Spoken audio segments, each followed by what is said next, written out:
موقع الاتحاد الدولي يؤكد أن ما أثير عن حصول كهربا على إنذار أثناء استبداله في مباراة فلومينينسي وغيابه عن مباراة تحديد المركز الثالث والرابع مجرد شائعات، وأنه لم يحصل سوى لاعب واحد من الأهلي على إنذار في المباراة وهو محمد عبد المنعم. الكابتن محمود الخطيب يرفض توقيع عقوبات على لاعبي الأهلي بعد الخروج من كأس العالم للأندية، وينتظر ما ستفسر عنه المباراة القادمة والتي سيتحدد فيها المركز الثالث والرابع. أليو ديانج يستفسر من مارسيل كولر عن أسباب عدم الدفع به أساسيا في كأس العالم للأندية أو حتى كبديل لمعرفة ما هي النواقص التي لديه ليعمل عليها. ضياء السيد يؤكد أن الأهلي أهدر أسهل نصف نهائي في تاريخه أمام فلومينينسي بسبب إضاعة الفرص، وأنه لا يصح أن يدخل فريق بحجم الأهلي بطولة عالمية دون امتلاكه لمهاجم صريح ووضع لاعبين في غير مراكزهم. خالد بيومي يؤكد أن مواجهة فلومينينسي البرازيلي كانت في المتناول، وأن المنافس كان أقل بكثير من اتحاد جدة السعودي ولاعبي كبار في السن، وأن الأهلي كان بإمكانه الفوز، خصوصا أنه قدم كل شيء في المباراة حتى ركلة الجزاء الظالمة باستثناء استغلال الفرص. الموقع الرسمي للاتحاد الدولي لكرة القدم معلقا على خروج الأهلي أمس من المونديال: الأهلي يخفق في الوصول للمباراة النهائية في كأس العالم للأندية للمرة التاسعة في تاريخه، وفلومينينسي ينجح في الوصول إلى نهائي البطولة في أول مشاركة له في المسابقة. مصدر بمعسكر الأهلي ينفي ما أثير أمس عن توجيه اللاعبين اللوم لبعضهم بعد الخسارة من فلومينينسي، ويؤكد أن الجميع كان في حالة صمت وصدمة من الخسارة، وذهب بعض اللاعبين لغرفهم حتى دون تناول وجبة العشاء في مطعم الفندق. وحرص خالد مرتجي رئيس البعثة على مطالبة الجميع بنسيان الهزيمة والتركيز على مواجهة تحديد المركزين الثالث والرابع من أجل مصالحة الجماهير بالميدالية البرونزية، وكذلك دعوة كولر للاعبين على محاضرة فنية لشرح الأخطاء التي ارتكبوها في المباراة وأدت إلى الخسارة لعدم تكرارها في المباراة القادمة. توفيق السيد الخبير التحكيمي السابق يؤكد أن الحكم البولندي مارسينياكا الذي أدار مباراة الأمس فتى الفيفا المدلل وأخطأه بالجملة، وكهربا كان يستحق ركلة جزاء في المواجهة. وكيل أنتوني موديست متجاهلا أداء اللاعب الفرنسي الكارثي مع الأهلي: أعتقد أنه لا يوجد سبب للرحيل عن الأهلي واللاعب يحتاج وقت فقط للتأقلم. أطالب من الجماهير منح الوقت فقط وهو سيحرز العديد من الأهداف. حسن مصطفى: السويسري مارسيل كولر المدير الفني للأهلي أدار مباراة فلومينينسي البرازيلي بشكل جيد، ولكن بعض الأخطاء البسيطة أضاعت المباراة. كولر كان غير موفق في بعض التبديلات، وغياب أليو ديانج عن التشكيل الأساسي لغز كبير، وتأخير التبديلات على الرغم من تراجع مستوى بعض اللاعبين غريب، لكنه لا يتحمل النتيجة بشكل كامل في ظل إهدار العديد من الفرص من اللاعبين. مباراة فلومينينسي كانت في المتناول وهو فريق أقل فنيا من اتحاد جدة السعودي، ولكن ما صنع الفرق هو خوض الأهلي مباراة قوية في الدور ربع النهائي وتأثره بدنيا، على عكس الفريق البرازيلي الذي يخوض أول مبارياته بالبطولة. اللاعبين فشلوا في استغلال الفرص السهلة التي أتيحت لهم، ولكن كان هناك حالة من الأنانية لدى بعض اللاعبين وخصوصا حسين الشحات. الأداء لم يكن سيء وهزمنا أنفسنا في المباراة. فلومينينسي يختلف عن انترناسيونال الذي واجهناه في عام 2006 والأخير أفضل بمراحل، وقدمنا مباراة جيدة أمامه ولكن اتخطفنا بلعبة. عماد متعب: مباراة الأهلي وفلومينينسي البرازيلي من أكثر المباريات التي شهدت فرص محققة تم إهدارها من قبل لاعبي الأهلي، والأهلي يحتاج لمهاجم في أسرع وقت ممكن. عندما تهدر كل هذه الفرص لابد أن تعاقب، خصوصا أنك أمام فريق كبير ومصنف وفي نصف نهائي كأس العالم للأندية. عدم التوفيق صاحب الأهلي خلال المباراة، ولاعبي الأهلي كانوا يضعون الكرة في المكان الذي يقف فيه الحارس، والاستعجال هو من تسبب في إهدار الفرص. الفريق يحتاج مهاجم منذ فترة كبيرة، ويوم ما الأهلي جاب مهاجم كان موديست الذي لم يقدم أي شيء، وكمان في كأس العالم نزل خد طرد واتحرمت منه في باقي المباريات. مارسيل كولر لا يلام في مباراة الأمس لأن الفريق وصل لمرمى المنافس في أكثر من 8 فرص محققة. ماذا يفعل أكثر من ذلك؟ ولكن لي سؤال واحد: أين أليو ديانج؟ ولماذا لا يتم الدفع به في المباريات؟ من الجيد تغيير نظام هذه البطولة، فأنا طوال الوقت أرى أن هذه البطولة ظالمة لأن هناك فرق تلعب أكثر من فرق، وهذا ليس مبرر لخسارة الأمس، ولكن أتمنى أن تلعب هذه البطولة بنظام المجموعات مثلما أعلنوا. سيد معوض: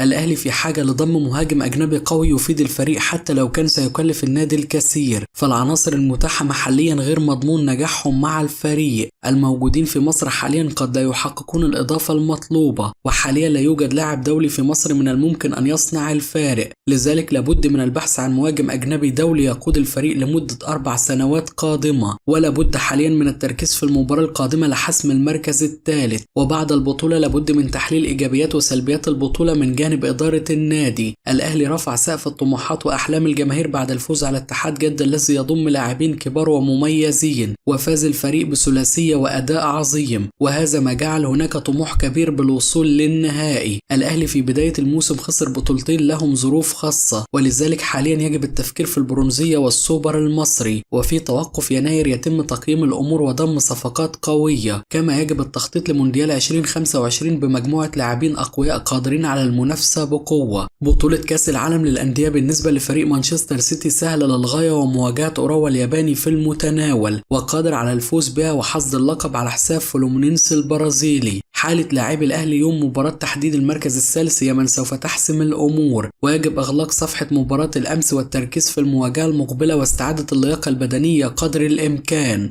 وبكده تكون انتهت أخبارنا، وأتمنى تشاركنا برأيك وتقول لنا من وجهة نظرك ايه التغييرات اللي لازم تتم على تشكيل النادي الأهلي في مباراة تحديد المركز الثالث والرابع. هستنى رأيكم واشوفكم على خير في حلقة جديدة.